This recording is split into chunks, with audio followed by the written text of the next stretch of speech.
I've now been forced to read Life of Pi twice now, both for my grade 11 English course, now for my grade 12 online English course. Yet despite the two times of reading this book, I still yet to find it entertaining.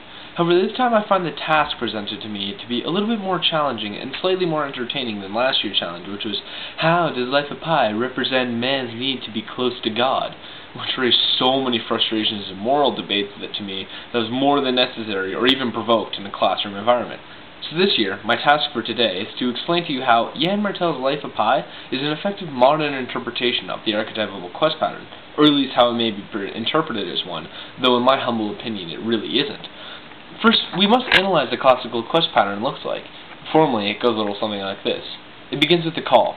The protagonist is called onto his or her journey, and this is where the hero is introduced. We know their name, some of their background story, and that they have something special about them, some sort of ability that allows them, and only them, to be the ones to complete their quest. Usually the call is granted by some sort of mentor or some sort of guidance figure that will appear to them. The second stage is the new territory. The protagonist has to venture into new territory to accomplish his or her task. New territory can be a physical relocation or an emotional adventure out of their comfort zone. Often the hero finds his helpful companions along the way, such as familiars or his sidekicks.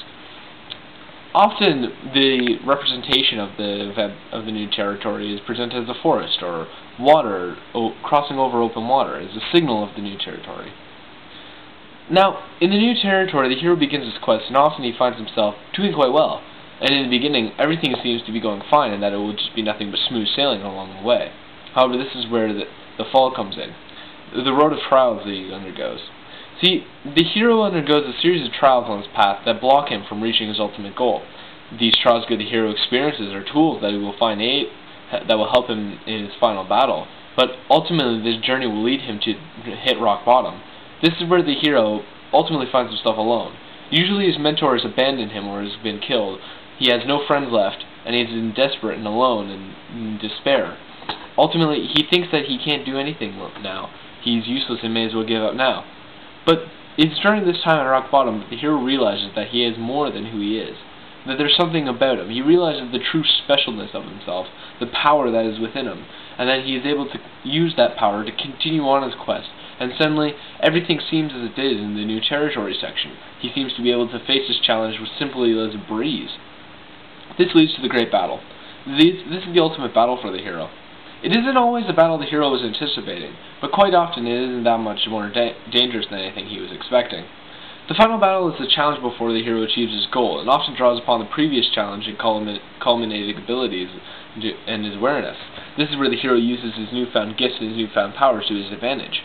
This is where he really puts his skills to the test to earn a name for himself. Afterwards, the rewards follow. The hero completes their task and is free to return to their origins. Often the return is short-lived because the hero has been so wrapped up in their journey that they can't seem to adjust back to their normal life or simply be able to waltz back and sit in their home as if nothing had happened.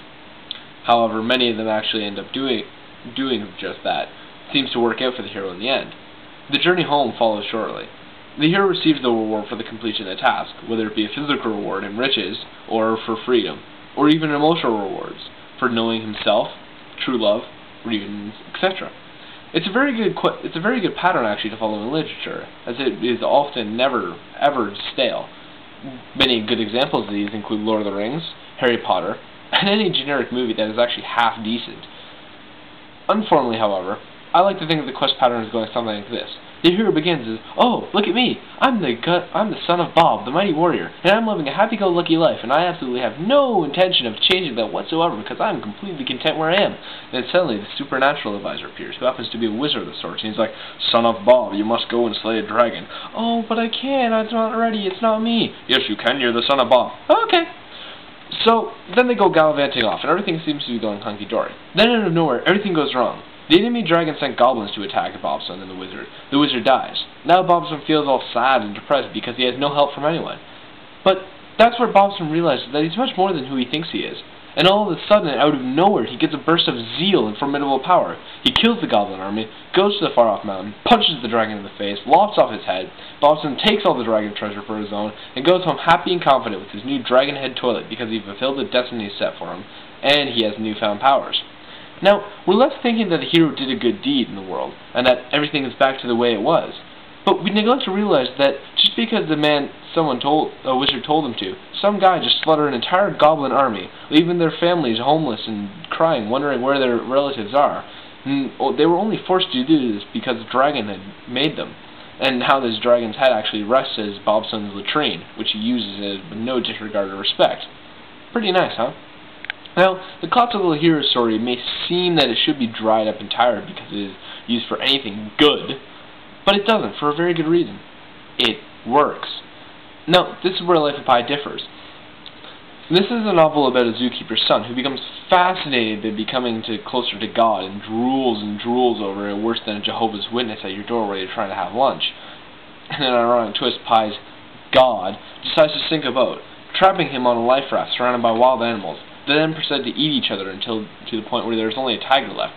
Then there's a good 700 pages about Pi retelling how awful it was on the ocean, how he ate raw fish to live, and that he believed God would save him, and Allah would bring him hope, and Krishna would walk across the water to bring him from his torment, and ultimately he begins to believe that the tiger itself was God.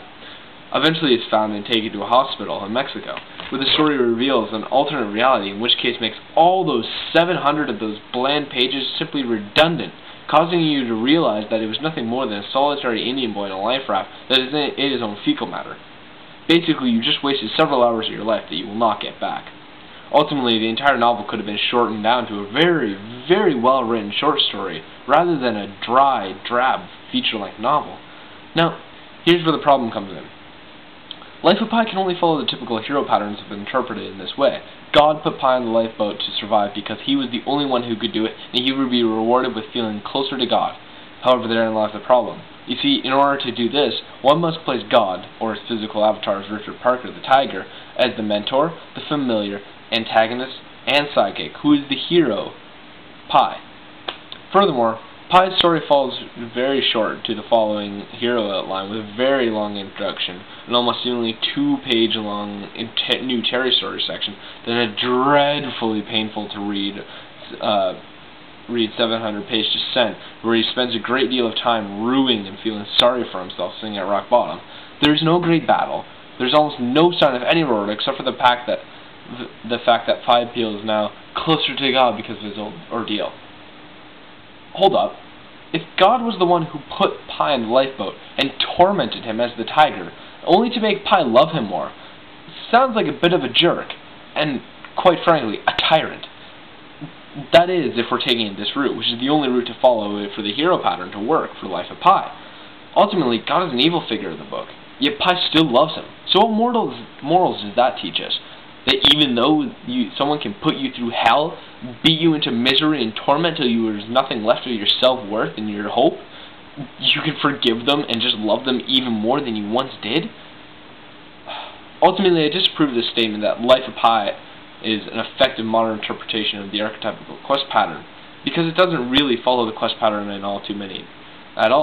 Too many differences and open-ended interpretations of how the exceedingly long story actually went prevents it from being such, and it only succeeds to grant headaches and frustration about religion and human willpower. Never mind the fact that the survival element was all but lost and left out of the novel.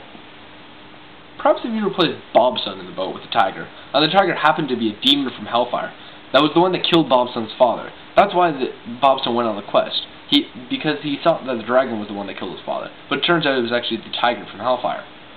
Maybe you might have an interesting hero story.